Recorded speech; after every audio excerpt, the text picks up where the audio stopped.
we wanted to do pond thinking first and then move into the rest. So hopefully you read the article on pond thinking, but we wanted to just give you a brief overview because it's relevant to what we're talking about today. It's actually relevant to anything that goes on in an organization. And so the short version is we do this with organizations all over the world, and we show them the picture of that pond, and we ask them if some of those fish, those koi, started swimming erratically or turned upside down, would you blame the fish? As in dying. Yeah. Yeah. And and people will come up with all kinds of creative things about toxic runoff and nutrients and stuff. And then we say, so then if you went to a fish store and you brought some really good new fish into the same pond, what would happen? And of course, they say they would also start swimming erratically or dying off. And then our punchline is that's not the way you run your organization. That when somebody is struggling in a role, your first question isn't what is it in the context or the pond that's causing them to not be successful. The tendency is to point at the individual. And I'm sure you know there are multiple contexts, not just the one within your organization, but the surround. And we all know that, right? How much the surround is impacting all of us. So that's what's really important about pond thinking. The only other thing that's relevant that you probably already know, but we need to say, what determines most behavior and performance in organizations? Reward. Reward, but what the leaders are rewarding. So what leaders are paying attention to or not. Because you can bet, and you already know this, that people are paying a lot of attention to what you all as leaders are doing. And that determines the majority of behavior and performance in organizations. Not just organizations, groups that are ongoing, but organizations specifically. Mm-hmm. Yeah, and so we coined the term the bad fish approach to tend to point at individuals when they're acting in ways people aren't happy with and blaming the individual instead of pond thinking. But I want to add something to that, though. We're not saying you don't hold individuals accountable, but the first question from all of us as leaders needs to be, what is going on in the context or context that's impacting people that might be explaining? Why would that be wise to ask that? Go ahead. Because if you don't, you got to do it, you end up labeling people the fish. There's Joel's great sense of humor. Okay, sorry. But what happens if you don't explore the impact of context on individuals and you're just holding individuals accountable? It creates a lack of trust, I think. Say more about that, because you're right. Well, if it's dark outside and I turn on the lights in the building and someone comes along and say, well, you shouldn't have turned the lights on and for whatever reason, they've completely missed the context, which was, well, we can't enter the building or do what we need to do without the lights. So to criticize me for making the decision about turning on the lights, you don't understand what problems I was trying to solve in completing the tasks you had assigned me. Yeah, that's excellent. That's a really good explanation for why it's so important. Anybody else have some thoughts about that? The article touched on it as well, but if you don't fix the problems around the individual, if the individual leaves or you let the individual go, then you're just going to put somebody else new into the same problem. Absolutely. In the same environment that is not correct. Yeah, and so the reason in particular that we had that meeting last week and then we wanted to have this focus is because when we do an Enneagram training, this isn't happening, it's not in a vacuum, it's happening in a pond. And as you saw in that article about living and working in the COVID pressure cooker, all these challenges are happening for all humans really right now. And some of them are related specifically to things happening within the Bissell Center and some aren't, but they all impact how we show up. Every Enneagram type has different reactions under stress, different things that you tend to see. And we can easily point at people and say, why are you acting in a certain way? which could be the bad fish approach, without first asking what could be going on that could be leading people to be acting in that way. And so we wanted to make sure we set a context for making the Enneagram more real and relevant based on what's going on around you right now. And again, we're saying a lot of things you probably already know, but in North America in particular, and that doesn't mean this isn't true other places, there's no real permission to grieve loss. You're supposed to just get over it. And what we need to do, and I'm sure you are helping clients in a lot of ways because you're dealing with people that have experienced a lot of loss. They may not see it as loss, but they may. And if we're not given permission, then as we talk about this, we get stuck as humans in the individual stages of grief, which is Kubler-Ross's real gift to all of us. But if we don't know that, we can get stuck in stages like anger, fear, very common today, anxiety, because people it's uncertain what's going to take place. Because every Enneagram type does respond differently to times like this. And I think your point is really good, or the point from your group, that we often don't take that perspective and we think other people should be reacting the way we are. So. And I know that you're not hearing us say the Enneagram is the only reason there's variability, but it certainly is one big reason. There's a piece of neuroscience, I don't think we've used it with you all, that we have some systems that are closed loop, as in if one of your hearts starts beating faster, other people don't have their heart rates increase. But emotionally, we're open loop. We're set up to be contagious emotionally, and particularly from top down in organizations. And so there's a term that we use in our trainings called the wake I leave. And the idea is that all of us are always leaving a wake in every interaction. There's only two questions really, and one of them is, was it positive? Are we leaving people more inspired, engaged, enthused, or more stressed? But the second question, which is the one that our leadership groups usually find challenging, is, were you even aware of it? Did you even notice how you were impacting the humans around you? Do I leave an aftermath, an aftertaste, or an afterglow? And so part of the point is that when we're in stress mode, we tend to leave a negative wake. And it doesn't just impact you, it impacts those around you, it impacts the teams you lead, which is again why mindfulness and also awareness of how we each react as Enneagram types under stress becomes really important. Okay, Yeah. well, So I just wanted to add one other, just a personal thing that I was thinking about when you were sharing, and then let's move to the Enneagram. yeah. The personal thing was, I did crisis work at Ground Zero right after 9/11. And that was certainly stressful in some ways, but also very deeply rewarding. Some of the most beautiful work I've ever done. And then after being there for some period of time, my opportunity to stay in that role ended before I wanted it to end because of some political things going on in the organization that brought me in. And so that was a different kind of loss. And what I remember about that time was I really kind of fought to try to find my way back to doing more of that, to going back, because it was hard to have lost that opportunity to make a difference in that way. And so to whatever extent that relates to any of your experience, I know that I went through stages of loss around that too. So rather than asking you what you remember about the Enneagram, that's the slide that's up. Are there any general questions about the Enneagram, about the system?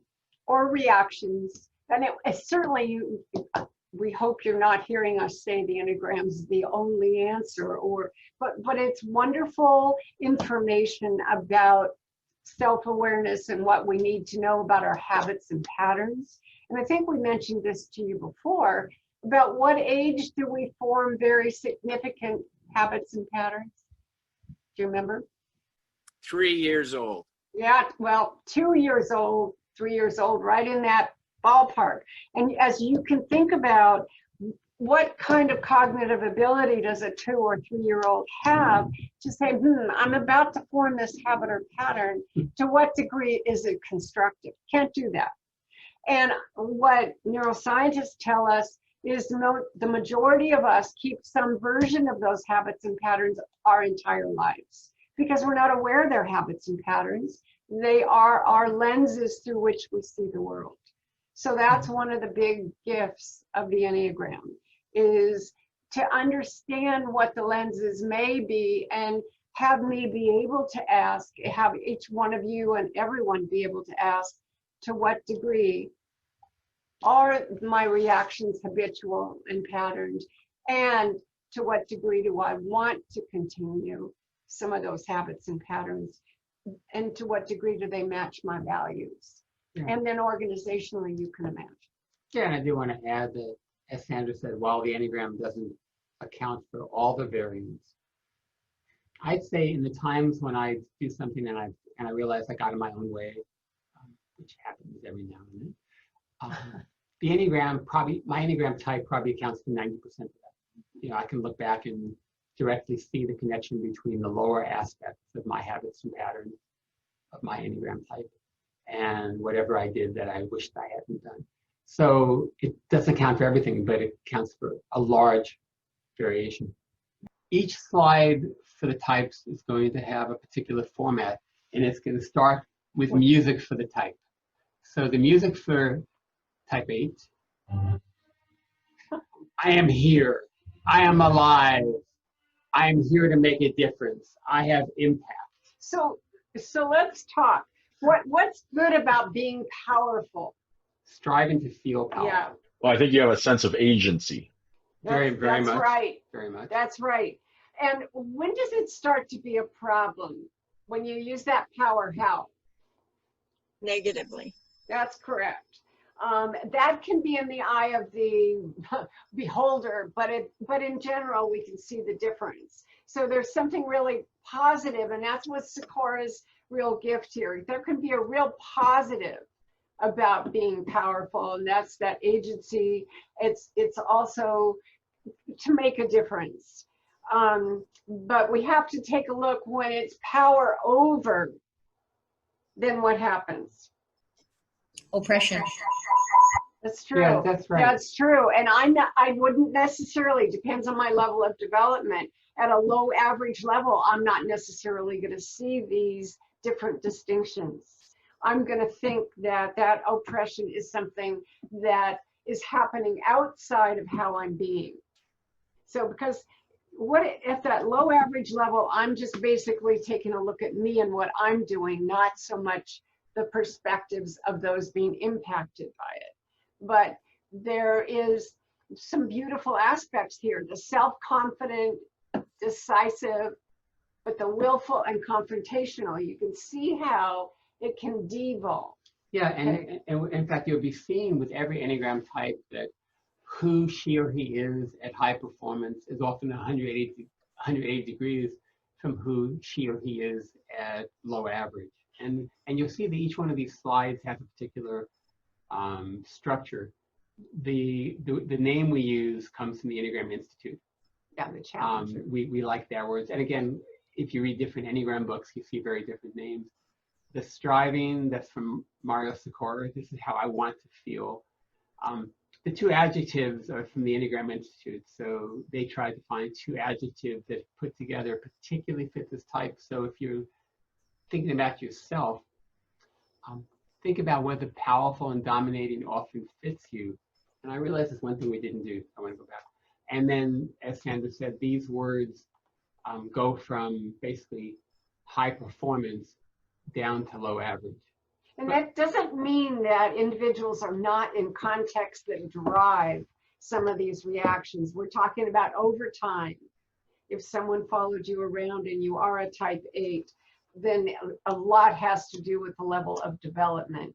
And so that's striving to be powerful can not only have agency to make it happen for you and others. With that low average level, I'm more concerned about me. Okay. Yeah. So one thing that we didn't ask you to do is the other sheet we asked you to print out is called the Enneagram Scorecard. And what we want you to do is to, while we're going through these types, be thinking about yourself, but be thinking about other people who are significant in your life. And that could be the people on this call. It could be people in your family. It could be a partner, parent, child. But on that sheet, write the names of at least 6 or 8 people that you want to be thinking about while we go through the types. And this does contradict one thing we said, which is you can't know somebody's type without them verifying it. And you will not be popular if you do have a partner and you go home and you say, I figured you out, I know what type you are. Doesn't tend to lead to soft intimacy. But it is useful to be thinking about people in your life of, in this case, could that person be an 8? Because it helps you think about the type and it can help you generate questions for us. And so take a minute on that scorecard and just write down the name of some people you want to be thinking about. And even if you didn't bring it, just write down the names of 6 or 8 people you want to be thinking about as we go through the types, so that it'll help you process. So we'll just give you a minute to write down those names. Okay. I wanted to add to some of what Sandra was saying about the challenger. And you'll see how things change so much from high performance to low average. At high average or high performance, the challengers are amazing leaders. Natural leaders. Yeah. And they love to be empowered, but not just that, they want everyone to feel empowered.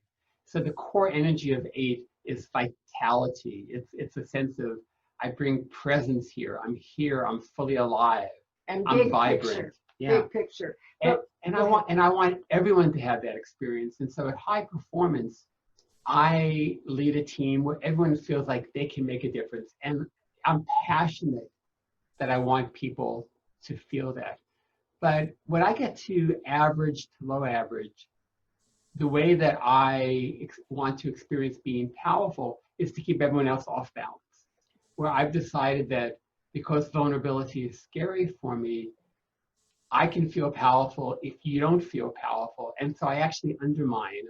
It might be little jokes, it might be glares, it might be just subtle things so that people don't have their feet under them. And so you have a type that at high performance loves empowering people, and at low average can intimidate people. In fact, one of the ways we help people with typing is we ask people, do you get the people saying that you're intimidating? Not do you think you're intimidating, because it's often a blind spot for 8s, but do you get feedback consistently that people feel intimidated by you? So the 8 is a natural, big picture, natural leader. But what has to be looked at is that distinction between assertion and aggression. What's the real difference between assertion and aggression? What has to be there for it to be assertive behavior and not aggressive? So aggressive behavior is power over.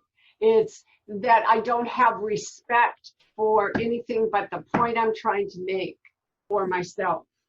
If I'm assertive, I'm clear and direct. Both assertive and aggressive are clear and direct. But what's present in assertive behavior is respect. Doesn't mean there's necessarily agreement, but it's respectful if there is disagreement. Okay, so that's a really important part. So that's at high level. And there's a real misunderstanding of the 8. The 8 can be characterized because the caricature is the 8 is taking advantage and trying to tell everybody what to do. And at the low average level, like Joel says, there's a real fear of being harmed or controlled if you're an 8. Yeah. But at the high level, it's the natural big picture leader. And one of the things an 8 has to reconcile and they'll grow up with coming to conclusions really fast in life, and that can be threatening to others. But with respect, an 8 can learn how to share those perspectives in ways that aren't threatening to others. But that means that development has to have taken place. Yeah, and so because 8s often felt when they were young like they had to be strong to avoid being victimized, 8s tend to support the underdog. They tend to be really good at taking care of others. They often don't realize taking care of others because that person reflects my own vulnerability that I don't like seeing. And eights often, there's an in-between that happens a lot with eight leaders where if you're on that person's team, you feel taken care of, really supported. But if you're not on that person's team, then you have a more combative relationship with that. And one thing that's really important, there are no inherent gender biases in the Enneagram, but there are inherent gender biases in culture. Yeah. And so it is not common, it's not uncommon at all to have a male who's, you know, maybe high average, even average Enneagram 8, who's seen as a really strong leader. A woman who has exactly the same qualities Is is seen often as what? seen As what? A bitch. That's correct. that is the word. That's right. And so one of the things that we found sometimes in doing Enneagram workshops, even more so in Canada than the US, is that women who are eights often feel like they really have to go underground with that power to some extent because it's not valued. And so they can almost turn it off and not show it to people and not honor some of their best gifts. So if you're a female and you're wondering if you're type 8, also think about who you were as a little kid. Was that valued? Was it not valued? And how has that impacted how you show up now? Well, and also what's the country culture like and how much respect is there for being clear and direct, and what is the organizational culture, because that drives a whole lot. Okay. So we're going to show you the next slide. So you can see the core qualities of the 8. And if you are considering whether you're an 8 or thinking about people around you, does this feel like you? That's who I am at my best. I'm here, I'm present, I'm vital. Over time, not just, yes, I can see that in me sometimes, but over time. You can see the strategy. Mm-hmm. Yeah, that's one of the things that I really respected when Russ Hudson, which is one of the 2 teachers we learned the Enneagram from, talked about eights don't necessarily want to control others unless they're at a low average level. What they can do, and I can relate to this because I'm an 8, I can sniff miles and miles away people trying to control me. So there has to be a real understanding of that. Mm-hmm. Okay. The emotional energy, it's like always pedaling uphill, even when it's not uphill. So if you're an 8, if you're considering if you're an 8, think about, is that the energy that drives me? Every type has a fuel. That's the emotional energy. It's a fuel that's just always there. Sometimes it's turned up in technicolor, sometimes it's simmering down.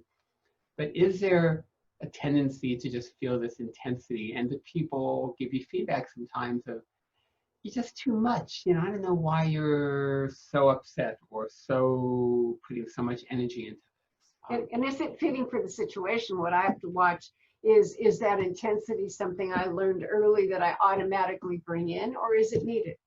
Yeah. So but the only way that I have that option is, again, to do the perspective taking, seeking, reflection practice so that my neural pathways allow me to make those choices. Otherwise, the intensity takes over.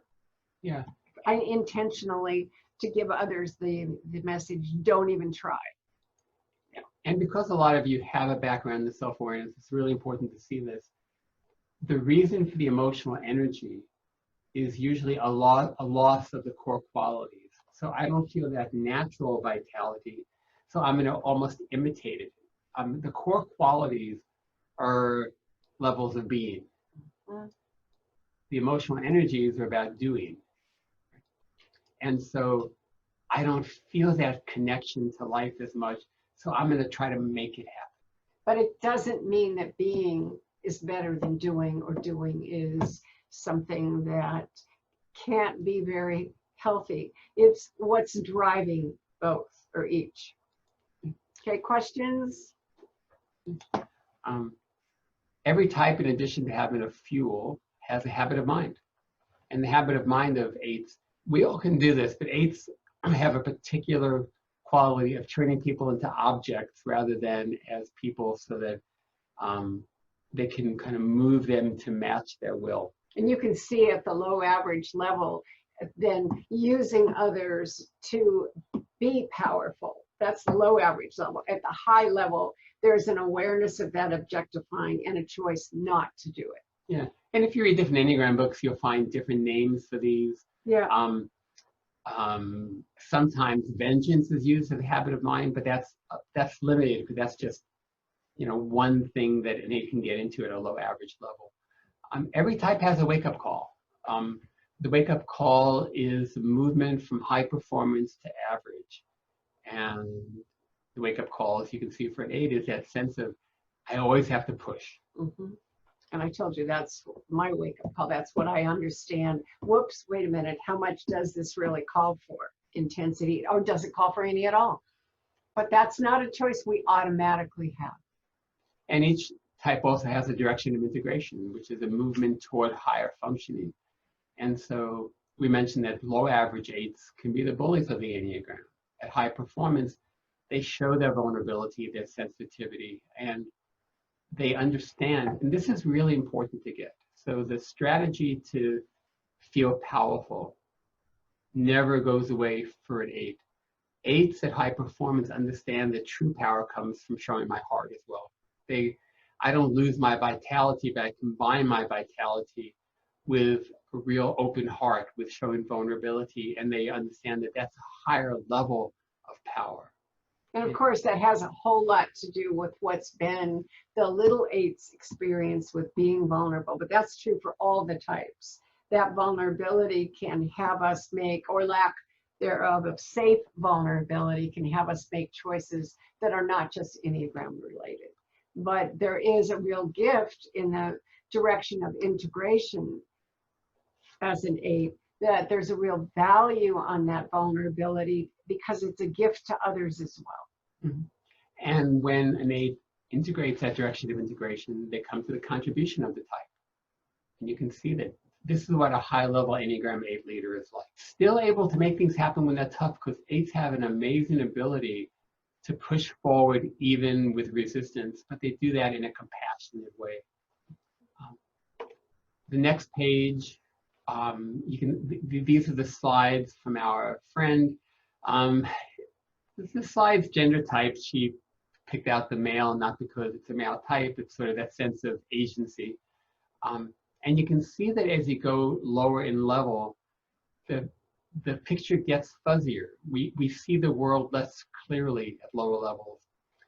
What's really important is to look at the qualities here, and that you can see the qualities of a high-level 8, which is beautiful. And the championing is very strong for 8s, courageous. When you look at the average level, you'll see that it goes from high average, pragmatic, hardworking, down to low average, combative, intimidating, threatening. And then you see what happens at acute and chronic stress. So who do we have in these pictures? So for each type, we're going to show you 2 exemplars or potential exemplars. And this is a really interesting one. Who do we have? 2 very likely Enneagram 8s, Saddam Hussein and Mother Teresa. Yeah. Which really shows you the range of the types, both forces to be reckoned with. We know somebody, we actually have known several people who were with Mother Teresa who said, she was not a nice little old lady. She was tough, but she was tough in service And of what she cared about. Yeah. And then at the low end of totally self-oriented, you have Saddam Hussein using power purely for his own protection. And as a compassionate look at all the 9 types, what we have to look at is what kind of coping, when somebody is at that low average or even low level of development, the coping that probably was required of them as little ones never got pointed out in a safe kind of way.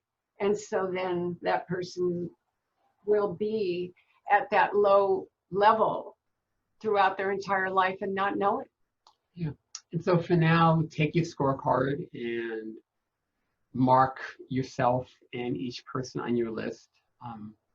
Could this person be an 8? Could you be an 8? Or do you want to make an X on that of, well, I'm not sure what type I am or what that type they are, but this doesn't fit at all. And be thinking about the type both from within and from outside. From within, that sense of loving to be empowered, allergic to being controlled, and a sense of intensity. But And- a natural big picture gifts of being able to see what will make a difference for all. And from the outside, if there are 8s in your life, if they're at high performance, you feel taken care of, you feel empowered, you feel protected, you feel nurtured, like you're under their wing.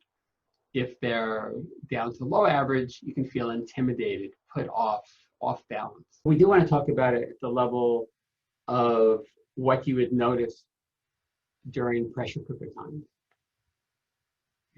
And for all types, the first thing that we start to do when this stress is to go down in the levels of freedom in our type. So you have type 8, which at the high end is magnanimous, abundant, energetic. Natural leaders, yes. Loves not just being empowered, but empowering others. Can take a stand and really takes people under their wing in a way that's really beautiful. As they start, in fact, maybe we'll go to the last slide we showed you in type 8. Oops, that one. That you can see that as they start going down to the average range, still hardworking, but can become more boastful and more combative, toward lower, the low average.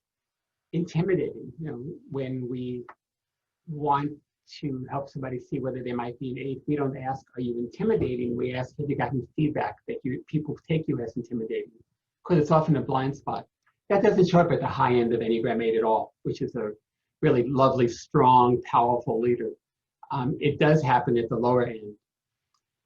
But then sometimes when we're starting to go down in those levels of freedom, and it's almost like internally we want to stop the bleeding, or stop the pain of that, we go to the stress point of the type. And so for Enneagram 8, that's the lower part of type 5.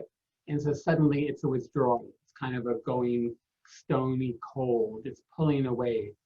It's like going into a cave to lick my wounds and regenerate. But what you see from an Enneagram 8 is something very different from what they show day to day, that kind of withdrawal.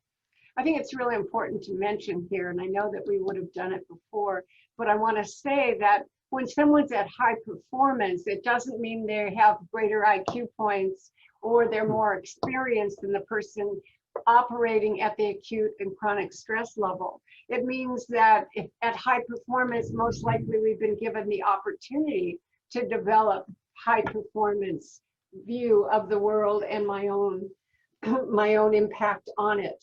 And the only way that can happen is if I've been lucky enough to be introduced to being able to, regardless of my type, take perspectives other than my own, seek perspectives when I don't have enough to take because I don't know enough about the situation. I want to get more information. And I need to be able to, on an ongoing basis, reflect. Yes, I may have goals, I may have things I want to accomplish, but if I'm not reflecting on how do I want others to be impacted, what do I want to see happen, and then how did it go? Then I don't have the benefit of what it takes to be at high performance. So I just want to make sure we make that point. We're not saying somebody at high performance is smarter or more experienced. We're saying that at high performance, we've had that opportunity. And it's just like anything, as we said before, athletic or musical or any number of things where we need to have a proficiency. We have to practice. And also remember that unlike some levels of development where you practice and then you stay in a stable way or at the top, at the next level, on the Enneagram, in a given day, someone will go up and down the map. And on a given day, everyone has a center of gravity where they hang out most of the time. Maybe a hypothetical person here hangs out at the pragmatic level, high average. And sometimes they really get to the high performance level And then under stress, they get down to combative or intimidating. We move up and down in these levels. The last thing I want to say about this in general is that negativity bias that we all have in our brains. And so, for example, and I'm an Enneagram 8, and I had a nickname of Sassy when I was a little one, because what little 8s do is want to have the most control they can have over getting that power. They don't have the development as little ones to say what is kind of healthy power. And so 8s can be very intense. We can all be intense, but can choose that as a strategy. And unless I am aware, and I am, but I have to practice to make sure I don't get caught in just expressing that intensity to protect the power that I have. So then that's all has to do with that negativity bias. And each type will have some kind of corresponding variation where we are looking for what we decided very, very early on, what will help us maintain what we're striving to be. But once we have that awareness and we're practicing, we have the opportunity not just to fall into habits and patterns. And so 2 things. One of them is Sandra mentioned reflection, and this is why we all do need time in the margins, because if someone's an Enneagram 8 and they step back and they looked at a chart like this and said, well, how am I showing up right now? Or maybe they were even vulnerable enough to look at their team and say, how am I showing up right now? It's a chance for a moment of wakefulness and choice. The other thing I want to say is, as we move on, we want to relate these to the triads that we did last time. So right now we're in the body-based triad where the issues are around autonomy. All 3 of these types that we're covering don't want to be messed with, but they have 3 different solutions.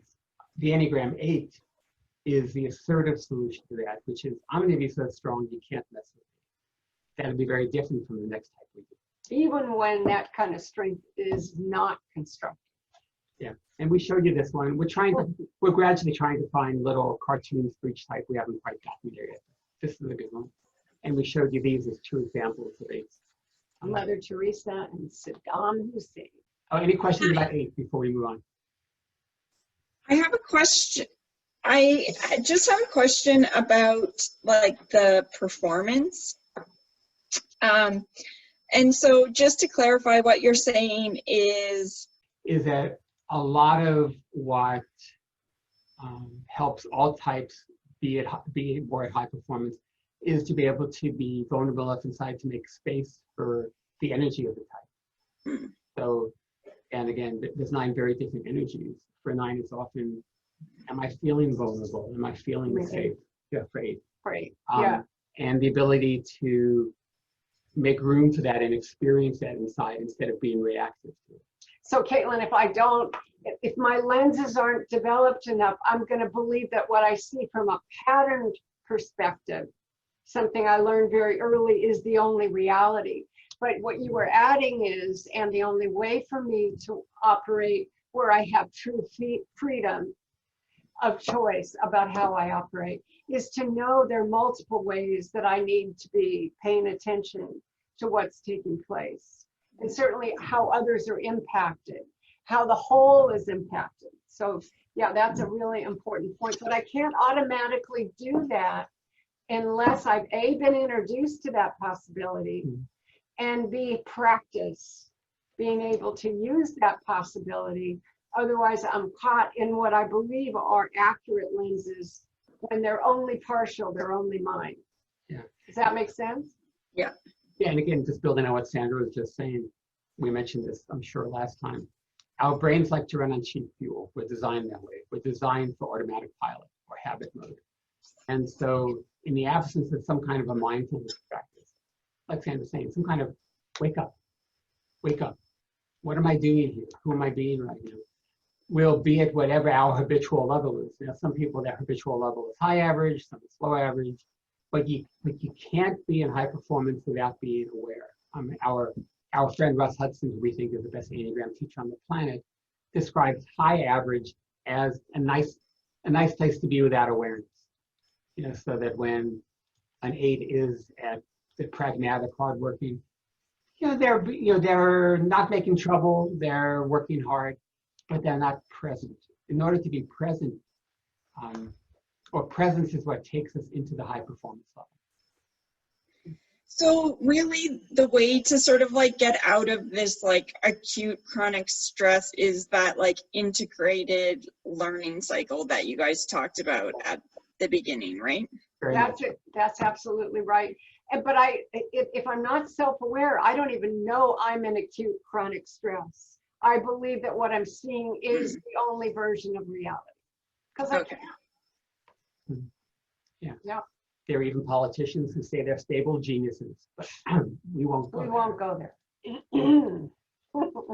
Okay, so we always start out with the music of the type. Now we're moving into the second of the body-based types, the I don't want to be messed with.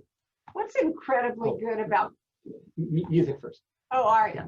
It's So going to play a song. So you remember the music of the 8 last time. Here's the music of 9. I just like to be pleasant.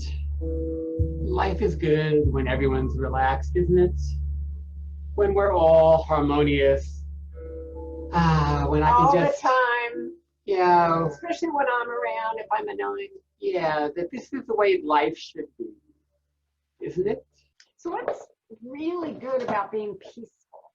Striving to feel that. Genuinely good about being, and not only just striving, but often 9s at a high level of development bring a sense of peace. What's good about that? I think it allows a bit of time for self-reflection in the sense that you used to use the word inappropriately, but you're at peace with the world. I mean, that's peaceful, but you're able to focus better. And if you need to spend some time with yourself thinking about something, you're able to block out all the chatter that's in your brain. Because if you're not peaceful, the challenge is that there's all these competing voices in your head going, you need to do this, you can't do that. Do you really have the authority to make that decision? Do you really want to confront so-and-so? And on and on. So Yeah, that's right. And Enneagram 9s at a high level have that ability in organizations too, to help everyone sort of At the take high a level, deep yeah. breath. That we sometimes know people who are Enneagram 9s, and it's almost like, how sometimes you just lean into a big tree and something in you relaxes, and 9s can have that kind of a presence at the high level of just, helping you take a deep breath. But when I'm at that average or low average level and under stress, I demand that things be peaceful. What happens when I demand? What's the result of that? How do you think that colors my lenses? Well, then you're not paying attention to where everybody else is coming from because you're just imposing your own view on everyone. It doesn't matter whether it's a good view, peacefulness, it's still your own view, everyone else. That's right. And I'm very likely to placate. I'm very likely to change what the reality so-called is so that I can feel peaceful. And I may, it's not unusual for an average, low average level 9, when you ask them, what do you want to do? Well, whatever you want. And where do you want to go? What's important to you? Well, whatever is important to you. What's the consequence to the Enneagram 9 and to the world if we're just saying, oh, whatever you want? People don't get to know you, do they? What they get to know is you're trying to keep the world the way that you need it to be. Yeah, so Enneagram 9 at average level starts to check out. That the way that I'll be peaceful is at least I'll be peaceful internally. So I'm going to start avoiding conflict. I'll avoid making tough calls if I'm a leader. You'll really like me as a leader as long as there aren't any tough decisions to be made. But when there are, I'll tend to kind of check out. And we'll get to some Enneagram music, not today, but later on. But a really good song for Enneagram 9, the average level, is Comfortably Numb by Pink Floyd. I'm just comfortably numb. I'm nicely checked out.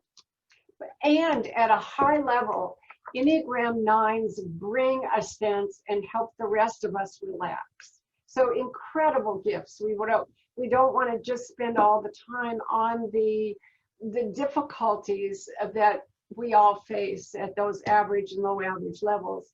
And again, how much opportunity has someone been given to really understand that that demand for peace is something that has been superseding in their life for a long time, and they don't really have options. But boy, when they are well developed, they bring beautiful gifts, as we all can when we're well developed. But we have to, just like with the 8, we have to practice perspective taking, seeking, reflection, and how are we impacting the other and the big picture. Mhm. Yeah, and remember that on each one of these slides, there will be 2 adjectives that are unique for this type. So you can ask yourself, would these 2 words describe me? Can anyone describe or define self-effacing? Just to make sure we don't know what that means. It's kind of like, oh, shucks, I don't really matter. Yeah, like Sandra said, whatever you want to do is fine. Where do you want to go for dinner? Oh, whatever makes you happy. And also you can see. Hold on for a second. You can see the motivation there. If I'm at that low average level, even at an average level 9, I'm going to think that it's going to cause some kind of lack of peace if I state that I want to go here. I've forgotten that I could also add, or I don't even know that I could also add, this is where I want to go, but I want to hear where you want to go, and let's decide based on what we're trying to do or accomplish. Mm-hmm. And a reminder that on all these slides, there'll be 4 adjectives from high performance down to low average, as they see becoming more agreeable and complacent. The core qualities of 9 at the high level, you see that sense of peace and belonging. The strategy is, I want to feel calm. And again, the emotional energy, every type has emotional energy. Remember, for type 8, it was intensity. This is very different. This is kind of an inertia. It's, why even try? It's just too much work. I coach an Enneagram 9 who's quite self-aware, and what she does before she goes into any meeting to try to counteract this tendency is, what if I'm the only one in the room who has the perspective that's needed here? Because the tendency is kind of, I'll be in there and I'll kind of participate, but I'll let other people carry the weight. But that emotional energy is kind of like a heaviness. And the habit of mind, which is what the mind does to support the emotional energy, is daydreaming. I create a place in me that's very peaceful, even when the world isn't. Now, we can all do both of those, ruminate and daydream, but this is a major strategy that a low average level 9 we use, or even under stress, because reality is seeming to threaten. Mm-hmm. Yeah. Now, remember that to the dilemma of wanting autonomy and not being messed with, the 8 is the assertive version, which is, I'll be so strong you can't mess with me.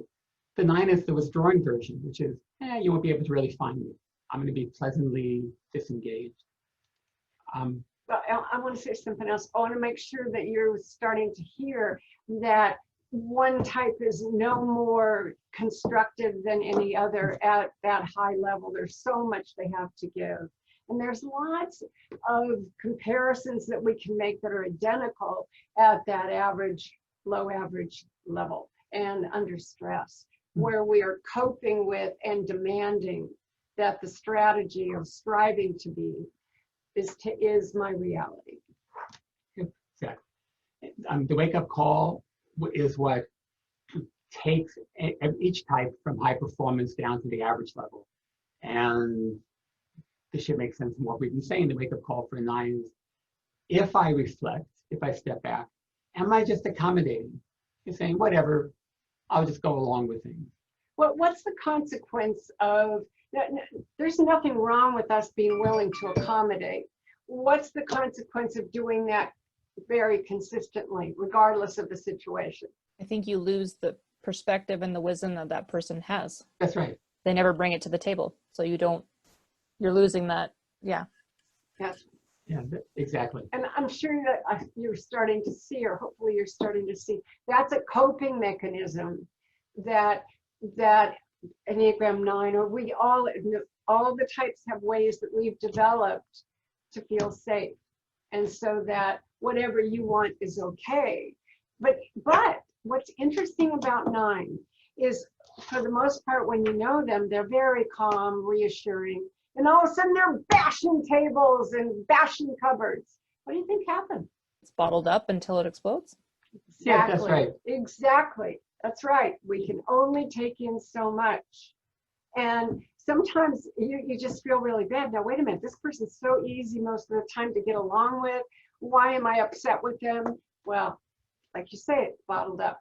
Yeah. And then it's going to explode. And so this triad is also called the anger triad sometimes. And the 9 is just as angry as the other 2, but it shows up as being passive aggressive. And so in the same way with Enneagram 8, we don't say, are you intimidating? We say to people, tell you you're intimidating. With an Enneagram 9, we don't ask, are you stubborn? We ask, would the people around you consider you stubborn, or if you're in a relationship? I just started coaching somebody new yesterday who, we haven't done the assessment, but has a lot of Enneagram 9 qualities: shutting down,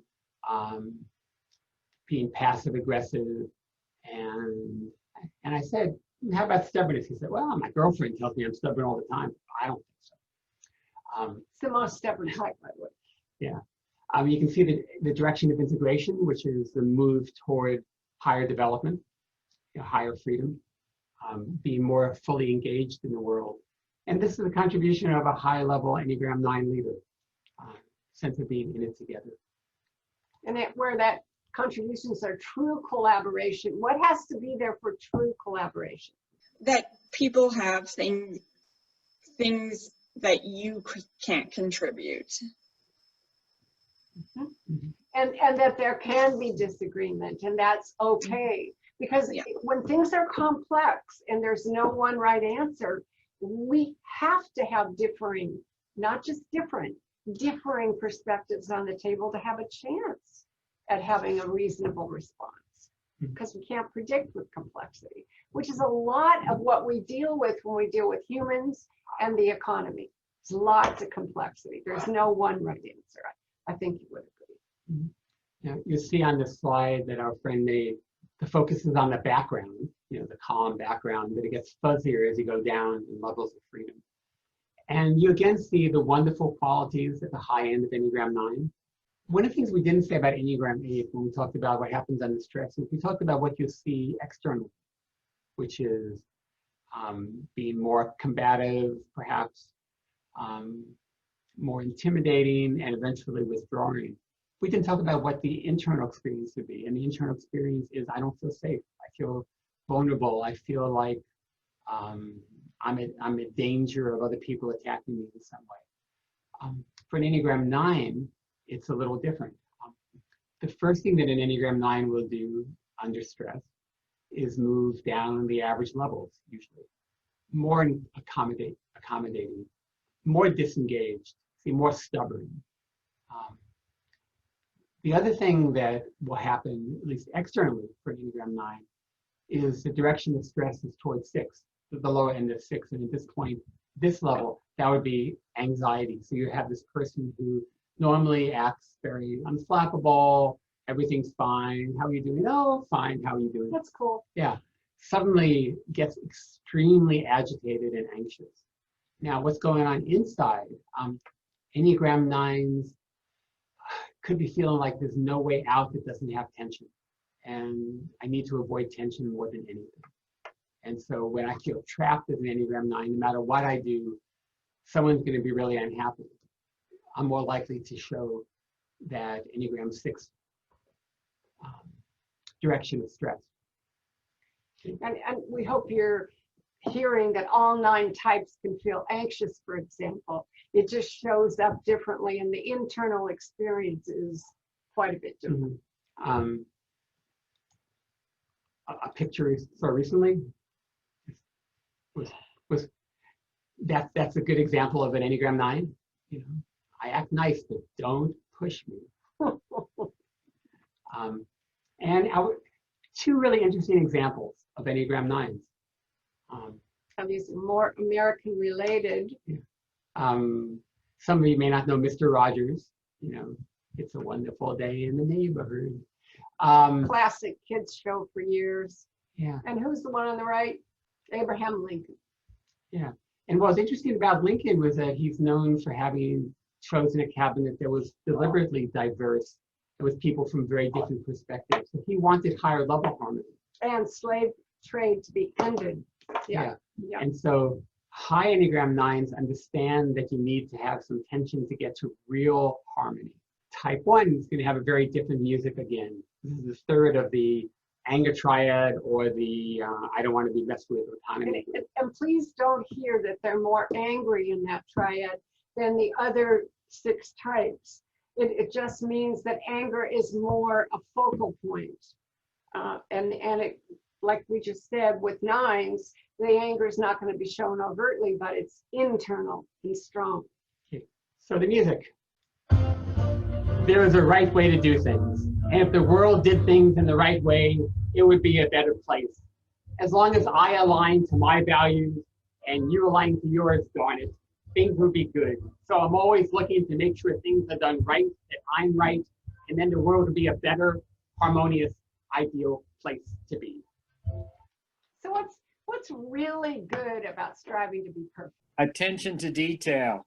Yes, Definitely. attention to detail. What else? Looking to improve things. That's absolutely right. Yeah, and you see that for the Enneagram 1, it's in a very rational, idealistic way. This is a very, my life is based on what's reasonable, rational. But what happens when I'm at that average to low average level and maybe even under stress, when I demand that things be perfect? I be perfect and others. Well, others usually disengage because that's not their priority, and it's ridiculous to assume that that could happen. That's Yeah, correct. and there's a sense then that the world is never good enough. And so the blind spot for Enneagram 1, we mentioned for 8, it's being intimidating. For 9, it's being stubborn. For 1, it's being critical. And frustrated. If you're an Enneagram 1 leader, you think you just gave somebody really clear, straight, even feedback. And you can figure out why they felt criticized, why they felt talked down to, why they felt like you were like a stern teacher telling them what was wrong with them, because it's a blind spot. That's how you treat yourself. That's how you are internally all the time.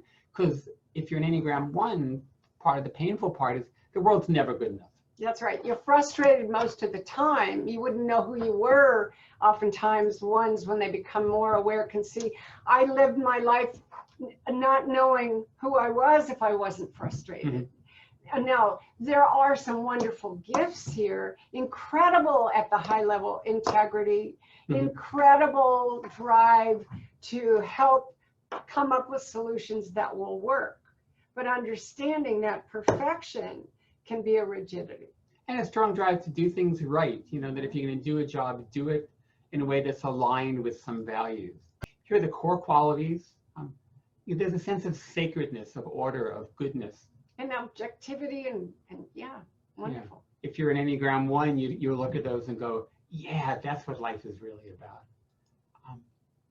And I think that this is what I have to do. If I could just correct myself and others enough, then we could get there. But for that to be constructive correction, what needs to take place? If I'm going around correcting people all the time, that's not constructive. So, but at a high level, the one can make those corrections and being other people aware with correction. How, do you think, at a high level? How about giving people the opportunity to see the possibilities, the opportunity with respect? That's the key here with that higher level. There is a real, not only desire, but an understanding. If I'm an Enneagram Type 1 leader, I know that I have to assist people in seeing what needs to be accomplished, and I need to drive integrity, all kinds of things like that. But respect needs to be there and actually help people learn how to make corrections or learn from corrections. And it goes back to our very beginning today. If what I'm doing is making corrections individually and not taking a look at context, and that's true of all 9 types, then I'm not looking at the whole picture. Mhm. But if I'm a frustration type, which certainly one is, what I'm looking for is someone to put the problem on. We can all do that. All 9 types can do this because I don't want to own the problem. Mhm. That's at that low average or under stress level. And again, remember that we're still in this triad of autonomy, not being messed with. The one solution to that, Enneagram 1 solution, is a dutiful solution, which is if I'm just a good enough person, you can't mess with me. If I just align enough to my inner standard of the way things should be, then you won't mess with me.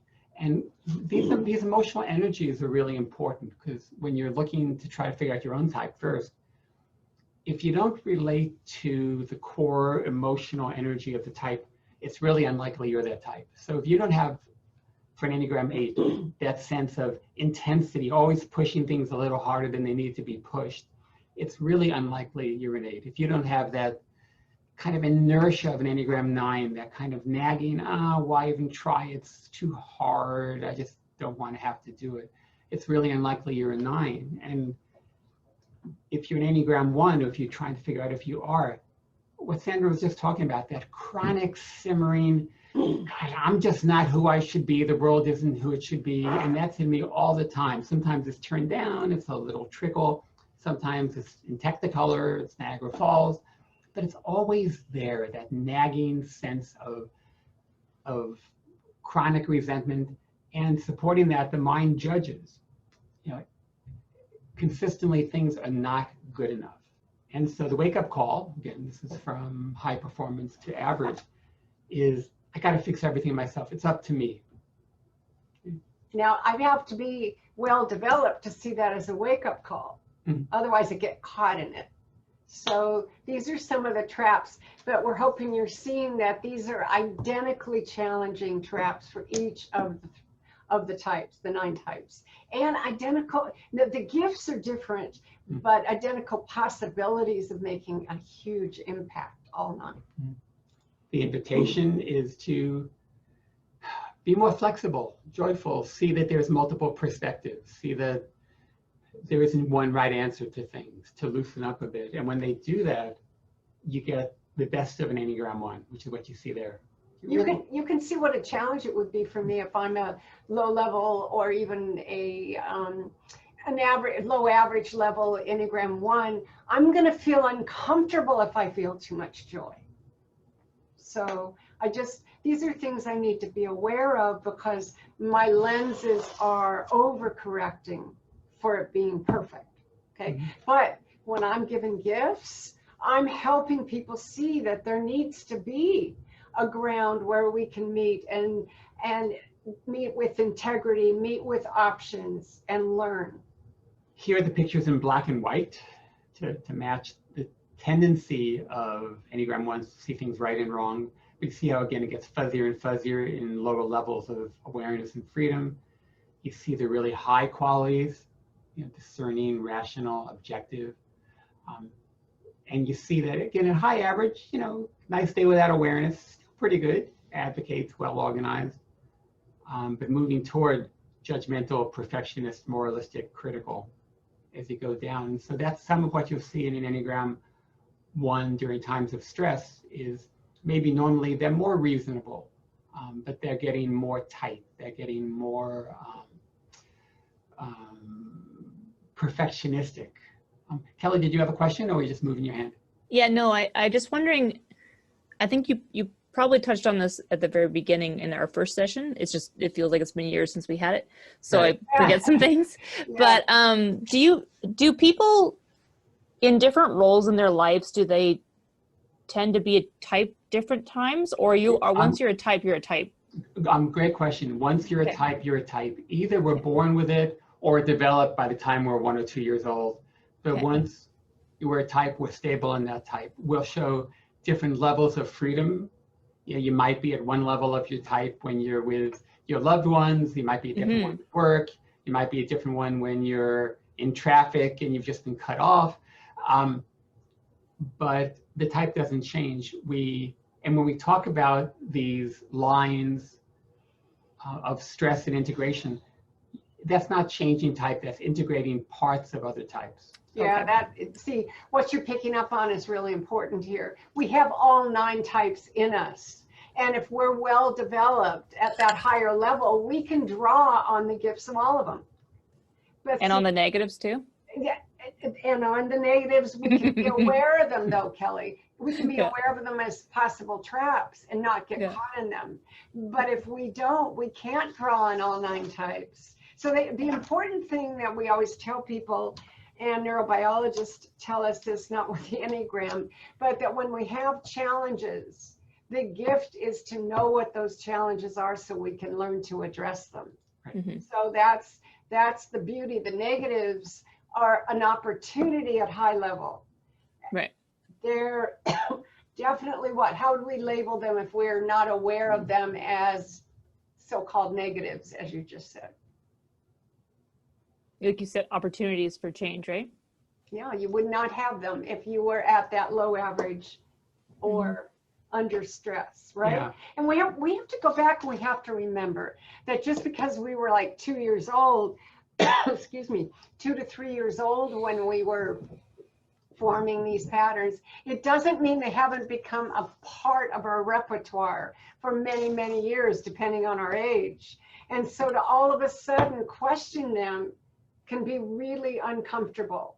So that's why we have to learn to take perspectives, seek perspectives, and reflect. And when we want, let's say we're going to go into a meeting and it's really challenging, this typical kind of meeting that I'm about to go into, and I know how I want to be, and I set up a plan. Mhm. Then after I have set up that plan, if I want to grow and have a higher level of development, what do I need to do once I put that plan in place? I need to reflect on it, right? I was gonna say that, but I thought like you'd have to go through the plan first, then reflect on it after, and that's why. That's right. But got you're right, stuck. Kelly. That's what you would do. How did it go? But I also wanted to add, but Yeah. reflection isn't a singular event at No. the end of something, so that if you're an Enneagram 1 and you've decided, I'm going to watch my tendency to have one right answer and to be critical and be more Mhm. curious about other perspectives, you can't just wait to the end to ask how you did it. I have to be reflective in Constant action. reflecting. Yeah. There's a guy named Bill Torber, who's one of the main developmentalists, who talked about that as action. Adult developmentalist. Talking about that as action inquiry. Am I reflecting while I'm taking action? Is there some part of my consciousness that's watching while I'm acting? And so whether you're an 8 and you're watching your intensity, or you're 9, you're watching the tendency to check out, or you're 1 and you're watching this chronic resentment, it's gradual. The reason for the kind of practice Sandra's talking about is to be doing that in action as we go.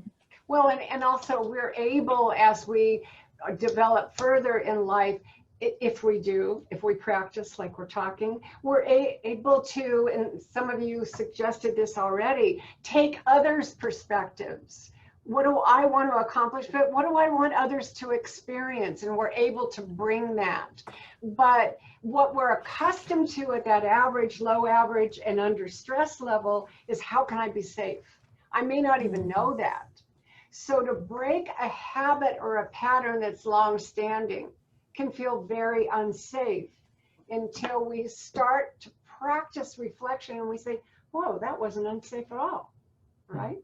And to integrate the other 9 or 8 types is something that we all have the option to do. But the most important thing is, for the rest of our lives, that dominant type is going to show up. Can we take it in perspective, or do we get driven by it?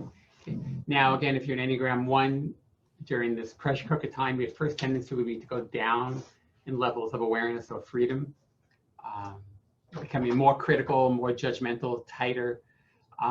The other thing that shows up, which is, again, unusual, people don't expect it from Enneagram 1s, is when they get to a certain level of stress, they integrate some of the lower levels of Enneagram 4. They suddenly become highly emotional, but often in a self-pitying way. They become more like, I have a right to just be explosive about how I'm feeling, to be much more reactive. These people who tend to normally be very rational and reasonable you know, this is the Mr. Spock type. You know, life would be good if we just followed rules. Suddenly become very highly emotional. And again, if you take a pond perspective, we can be compassionate with ones who suddenly become very self-critical, self-pitying, emotionally volatile, and realize, wow, you're going through a lot right now. And we're not putting down rules. What's good about rules? They define the box in which we're expected to work in. That's right. But if at a high level, what do we need to do with rules? Ignore them. Hopefully what we're doing is examining their impact, making sure they're accomplishing the highest level of what we want them to accomplish. Right. We have to go back to the word riverbanks, which I think you may have introduced to us years ago. That's right. Some flexibility in the edges of the box. That's right. But remember that I can't do that when I'm functioning at that low average level or under stress. I'm feeling unsafe. That negativity bias of our brain takes over, and I get rigid, not just as a one, as any one of the types. We were driving around St. Albert fairly recently, and I saw this license plate. Certainly could be an Enneagram 1. Could be any one of the types. Yeah, even though, yeah, we're just trying to find things out there in the world that kind of are reflective of type. And here are two interesting Enneagram 1s. Seinfeld and Gandhi. That's right. You got it. Two very different reflections of that things need to be right. You know, one turned that into a kind of humor, and one into I want to change the world. So now we're moving into a very different triad. Remember, the 3 that we just did were the I don't want to be messed with, autonomy, and there were 3 variations of that. The assertive one, I'll be so strong, you can't mess with me. A 9, I'll be so nice and withdrawn that you can't find me to mess with me. And a 1, if I can just be good enough, then nobody will mess with me. Now we're moving into the image triad. These next 3 types are all, for all of them, how I'm seen is very, very, very, very, very, very important. So what's really a gift to myself and others if I'm an Enneagram 2 when I'm striving to be connected? What's the Oh, real? wait, we didn't do the music. Oh, sorry, gotta have the music. We have an order. It's my inner Enneagram 1. I just want to say one more thing about the image points, because if you thought you might have been a 2, 3, or 4, really check and see whether image is what drives you. Image drives you if my value is in your eyes. You know, that I get my sense of value by how other people respond to me. And it's not just a nice to have. We all want to be valued. We all want to be appreciated. For this triad, it's not a nice to have, it's a have to have. This is not just physical image, obviously. This is also how I'm being, what I'm communicating and contributing. Yeah, but it's where my sense of value lies in the eyes of others. Mm-hmm. Okay. So the 2 version of that, I live in a world of service. Being good to people, being nice to people is what makes me feel good. It's actually my sense of identity. How kind I am, how caring and compassionate I am. When I walk into a room with you all, I look for how I might serve you. I check in emotionally, and I'm very interpersonally focused on what I can do for each one of you to make a difference. Okay, so what's really good about striving to be connected? When that's my real drive, what am I contributing if I'm doing it in a really healthy kind of way? You make relationships a priority. That's right. Yep. And what are the good consequences of that? Healthy consequences. You get to know people. You don't judge as quickly. You understand people's stories better. You can look at other perspectives. Absolutely. And human beings are connecting beings. That's one of the causes of the greatest amount of anxiety right now during COVID, because we don't have the opportunity to connect like we want to, like we need to, if we want to be healthy human beings. So what 2s can be is a real facilitator of that connection. But what happens when I demand that you be connected to me? This is the low average and under stress. When I'm demanding that you be connected, that you need me, what happens? Don't we push back and go in our brains, even though we might say it out loud, we really don't need you. You're a pain in the behind and we'd be better without. Yeah, no, that's Yes, totally right. And that's right. depending on your type, you might say it directly or not. But Enneagram 2 start to become intrusive because it becomes more needing to be needed. And people can feel that it's not just you're really here to be of service to me. There's strings attached. But what's important is 2s, 3s, and 4s can feel shame when they're not meeting the level of their gifts. And so a 2 at the average level, the 2 at the average level feels shame when you don't need them. They've set it up because that's been the belief from a very early age that others must need them to fix and correct things. Otherwise, they're not useful. Yeah. So And that's again at that low average level. yeah, that's right. And that's why at this level of, well, that's why within this triad, this is a dutiful response. If I'm just caring enough, if I'm kind enough, if I'm seen as helpful enough, then I'll feel loved. Then I'll be getting what I want from the outside. But you can see that it goes from caring and generous down to people pleasing and intrusive. The other thing that's typical for Enneagram 2s, but that gets stronger under stress as they move down in levels, is what would get in the way of being helpful is me having needs, so that I block out my own needs. If you talk to the Enneagram 2, what do you need during these times? Well, nothing, I'm fine, but what do you need? The tendency is to block out our own needs because we think those would get in the way of our solution to being loved, which is to be really dutiful. But incredible gifts. And oftentimes little 2s will tell stories from the time they were very young. They were able to pick up on other people's needs, the sensitivity. Not that we all can't be incredibly sensitive, but there are incredible gifts among 2s, not just at an early age, but throughout their lives. It's when that becomes a demand that it becomes a problem, or it cannot really be connected, when what I'm most concerned about is not feeling that shame of not being. And what's the problem of demanding that I be connected?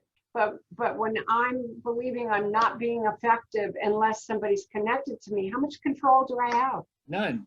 Yeah, well, yeah, I mean, you can do things where people will be disconnected from you, but yeah, you're right.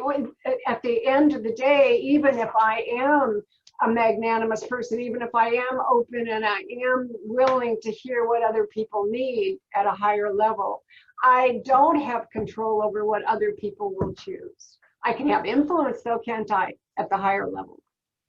Yeah, and I can, and as you pointed out, Tom, I can guarantee they're not going to need me if I am overly intrusive.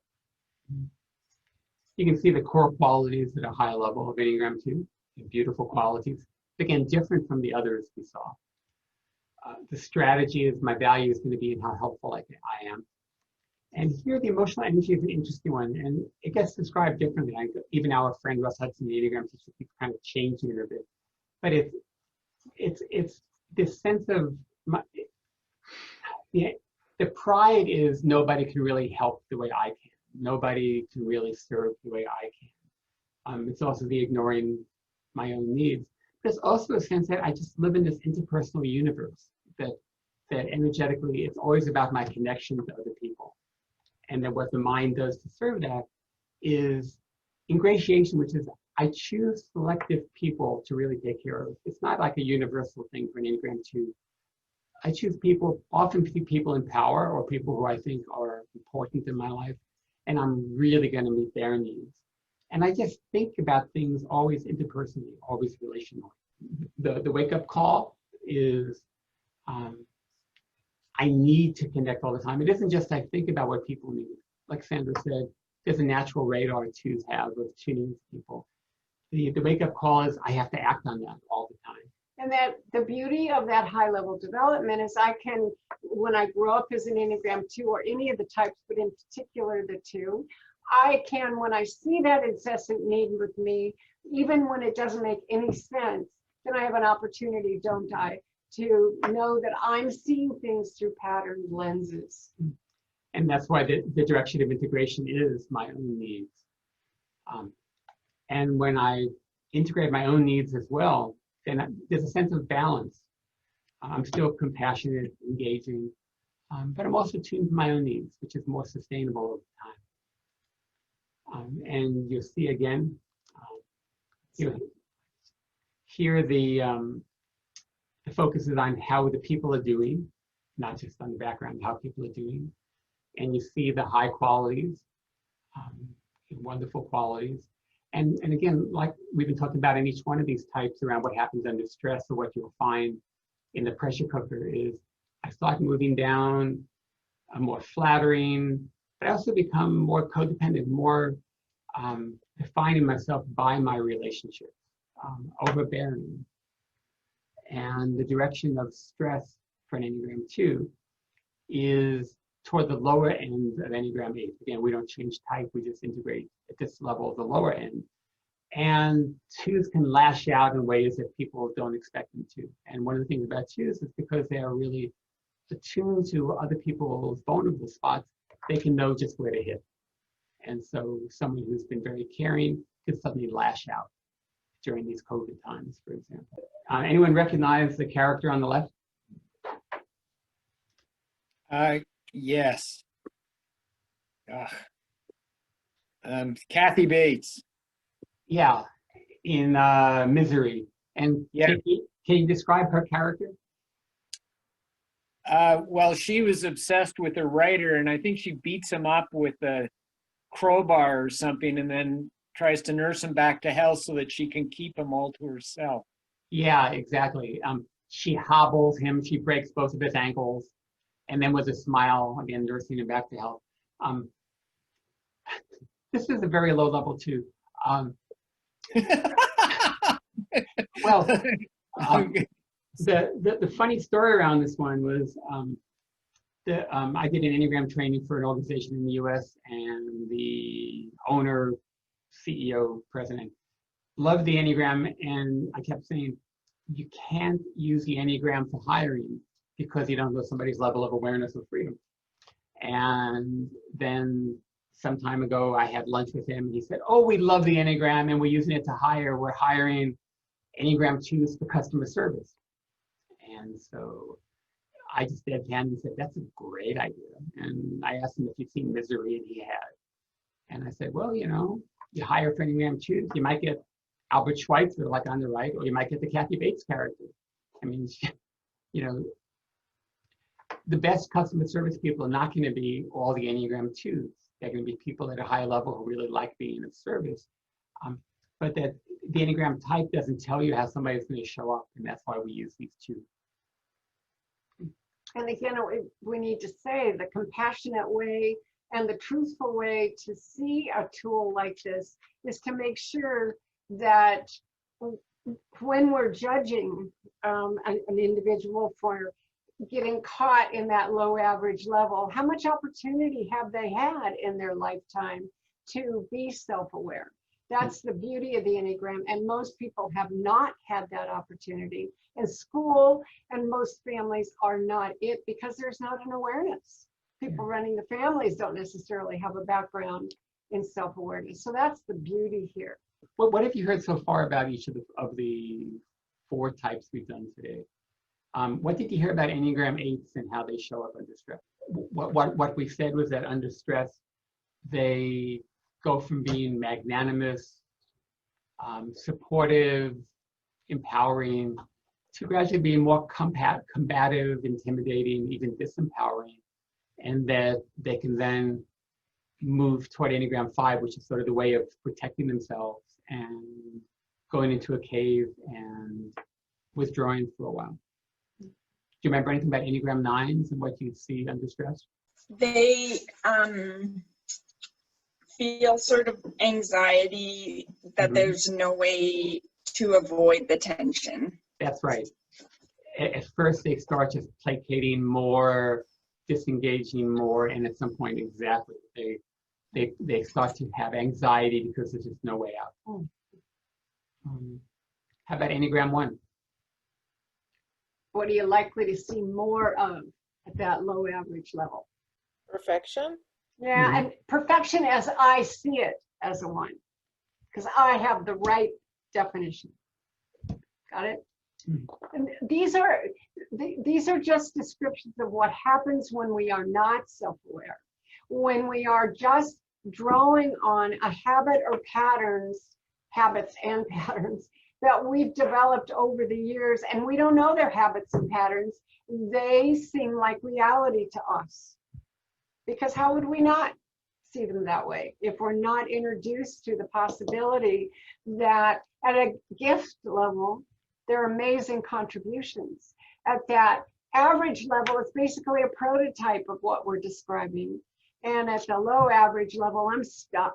Yeah, and so again, for the Enneagram 1, first more righteous, more indignant, more critical, but eventually they take on some of those lower qualities before, and they become more moody and self-indulgent and kind of self-pity. But hopefully you're not hearing that any of this means we're bad people. And when we get down to the pathological level, which is that Kathy Bates. yeah, level, then yes, that's a real problem. But the other is what we need is opportunity to view these as habits and patterns, and how we can have the freedom to make that choice before we push that send button, for example, or whatever it is that we're about to do, to say, wait a minute, how do I want others to be impacted? How do I want to be impacted?